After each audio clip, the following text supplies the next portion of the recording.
I told y'all I was gonna be back and better, right? I told y'all that, right? I told y'all that, right? Didn't I tell y'all that? Like a motherfucking diesel Oopa Loopa. Like a motherfucking diesel Oopa Loopa. Don't fuck with him. He's back.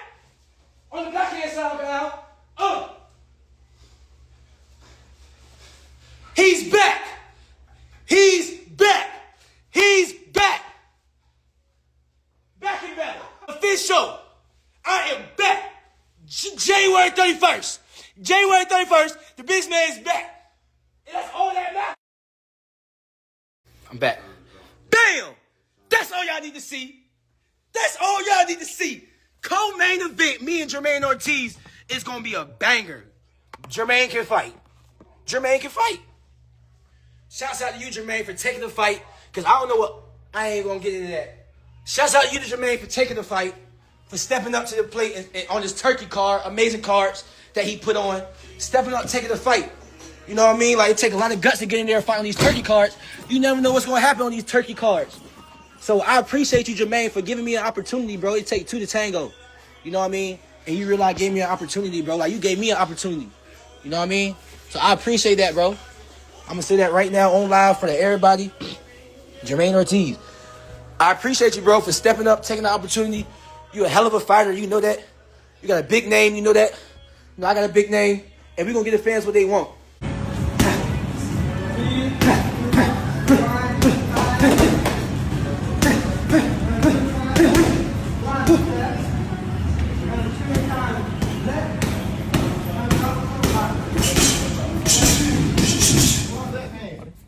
And drop mountains. Instead of right hand, be slaying dragons.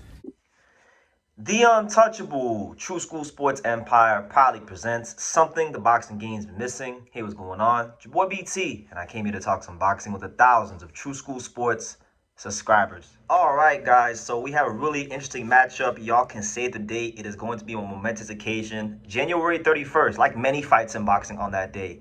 On the undercard of Teofimo Lopez versus Shakur Stevenson, we got an absolute banger. An absolute banger. If I'm not mistaken, I believe this is the co-main event, and it's a hell of a co-main event because you have the return, as you guys saw in the beginning of this video. It was announced by the businessman himself, Keyshawn Davis. He's back in the ring for the first time in quite some time. In fact, it's the first time he's been in the ring since, I believe when he fought Dennis Branchek back in February, and then, it's just been a whole downward spiral of things outside the ring for the businessman Keyshawn Davis, right? So we're talking about almost a year, 11 month, damn near a 1 year layoff for Keyshawn Davis.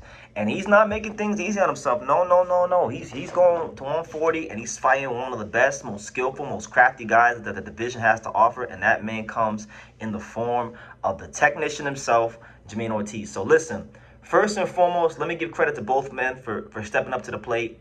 Keyshawn Davis is a guy that does have the machine behind him with Top Rank. He could have found an easier fight than this. And once again, for Jamaine Ortiz, this is a guy that throughout the duration of his career has always tested himself against, really good fighters like Teofimo Lopez, like, Lomachenko, Suleiman Sagawa, Jamel Herring, Nahir Albright, Yomar Alamo, Tony Moran, and the list goes on and on and on. So look, it's a really good fight. Style-wise, when you break it down, what is Keyshawn Davis? Keyshawn Davis, when he's at his best, is an electric boxer puncher with very good timing and the ability to sharpshoot and put punches together in a very, very fluid manner, right? Some people have said that there's a bit of Terrence Crawford in Keyshawn Davis, which I can see a little bit of that in him, even though it's not fair to compare anyone to Terrence Crawford because Terrence Crawford is one of boxing's all-time greats. But that's when he's at his best on firing on all cylinders, he looks like an electric boxer puncher, right? On the other hand, you got Jamaine Ortiz, a guy that, is very good at moving and circling the ring. He can box orthodox, he can box southpaw, he can frustrate you. Sometimes he does allow critical moments in the rounds to pass him by, and maybe he does leave these rounds up for interpretation, but he just a very skillful boxer and a hard guy to work out, and I just think it's a really good fight. Like, I don't know what more you'd want. I think Keyshawn Davis is going to have a very, very, big challenge on his hands because, like I said, Ortiz is a guy that can frustrate you. He's a guy that if he has to, he may fight in a manner where the fight becomes a bit of a stinker, but it's a fight that's effective for him. So Keyshawn Davis is going to have to get his timing down and sharpshoot in between the shots, of Jamaine Ortiz, which we've seen in the past. You can do those things with Ortiz because if you go back to what was it, like 2021 when he fought Joseph Adorno, and granted that was 4 years ago. Ortiz has improved, gotten better, and cleaned a lot of things up in his game since that fight. But fighters have patterns. Whether you clean things up or not, every fighter has patterns that subconsciously can rear their ugly head in the ring, right? It just takes the right guy in front of him to bring those things out. But he got clipped multiple times against Joseph Adorno, pulling out the wrong way in terms, when he was moving laterally. So I think there's going to be, like there is for every Jamaine Ortiz opponent, there's going to be some great counter-punching opportunities for Keyshawn Davis. It's just a matter of, okay, will the layoff affect your timing so much so to the point that you can't sharpshoot the way that we're accustomed to seeing you sharpshoot and counterpunch your opponent? Because I'll tell you this, if it is an issue, if he can't get the timing of Jamaine Ortiz down, if he's having a hard time finding the range to counterpunch Jamaine Ortiz, Ortiz has the ability, he has the skills to put rounds in the bank, to thoroughly outbox opponents. He did it with, they have a common opponent. One of their common opponents is Nahir Albright. I thought Ortiz beat Albright cleaner than even Keyshawn Davis did. And Albright's a skillful counterpuncher, a guy that can sharpshoot in the middle of your shots, and I thought Ortiz beat him in a cleaner fashion, and a lot of that is due to his elusiveness and his ability to circle the ring. So, if anything, Jamaine Ortiz is actually probably one of the more underrated fighters in boxing. I actually thought he beat Teofimo Lopez, and I thought he had a very good case to beat Lomachenko. But of course, there's not really any money behind him, right? We know the politics of the fight game, how things work, unfortunately. So he didn't get the nod on those fights. But, everyone else, these Nahir Albrights and the Antonio Morans, that next level below, he beats those guys easy. He beats those guys clearly, and that shows that he's at a certain level. So, I'm really excited for this fight because, Keyshawn Davis, I'm very big on Keyshawn Davis. I'm so high on Keyshawn Davis. I've said it many times. I made videos when I was walking the streets of Japan saying that I thought Keyshawn Davis could beat Gervonta Davis, and that was actually a fight that I wanted to see, right? And I still like to see it at some point. But I think for Keyshawn Davis, it's all up here. It really is all up here. So if he ain't all the way right up here, this is the kind of guy that will expose you and snatch your O. So it's a really intriguing fight. I think Jamaine Ortiz can win this fight.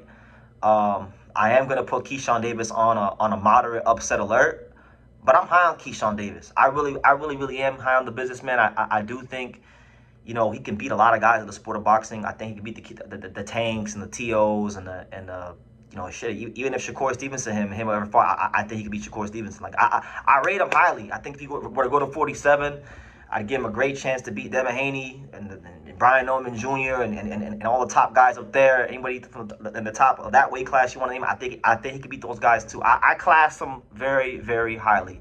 Keyshawn Davis's issue is not a talent issue. It's not an ability issue. It's just mentally. Will he mentally stay switched on long enough for him to realize his full, true greatness in the fight game?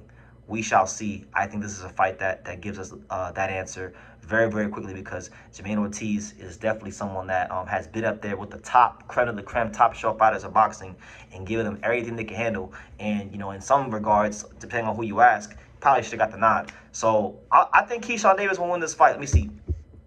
Nobody's ever stopped Jamaine Ortiz. He's a very hard guy to stop. All right, yeah, nobody stopped him in his 23 pro fights. I don't know. It's hard to see him getting stopped, but I'll tell you this. If Keyshawn Davis can dial up his timing in the first 4 to 5 rounds, I think he has the skill set to do it. So I'm actually going to lean towards a Keyshawn Davis stoppage, even though I ain't the most confident in it just because of the kind of fighter Ortiz is. But I believe in Keyshawn Davis that much that if he's dialed in, he can show that quality and do that to Jamaine Ortiz. But just all in all, an amazing fight. An amazing fight. I could see Keyshawn Davis losing this fight. It's one of them fights. So anyway, I'll go Keyshawn, but I'm putting him on an upset alert, a moderate upset alert, Anyway, leave your comments down below, guys. What do you think? Keyshawn Davis versus Jamaine Ortiz. How you guys seeing it? Leave your comments down below. Make sure you guys take the time to subscribe. Like I say in every single one of these videos, you can love me or you can hate me, but I'm just a kid from Daniel. So until next time, take care, guys. Thank you for watching True School Sports. Thank you for watching another video on the untouchable True School Sports Empire, the home of boxing. We're on the road to 100,000 subscribers, guys. So help us keep being great. Help us keep pushing out that real boxing content for the fine folks all around the world. And make sure you jab, you hook, you Mike Tyson, you Mayweather that subscribe button. Pops, show them how do they gotta hit the subscribe button. Pop, pop, pop.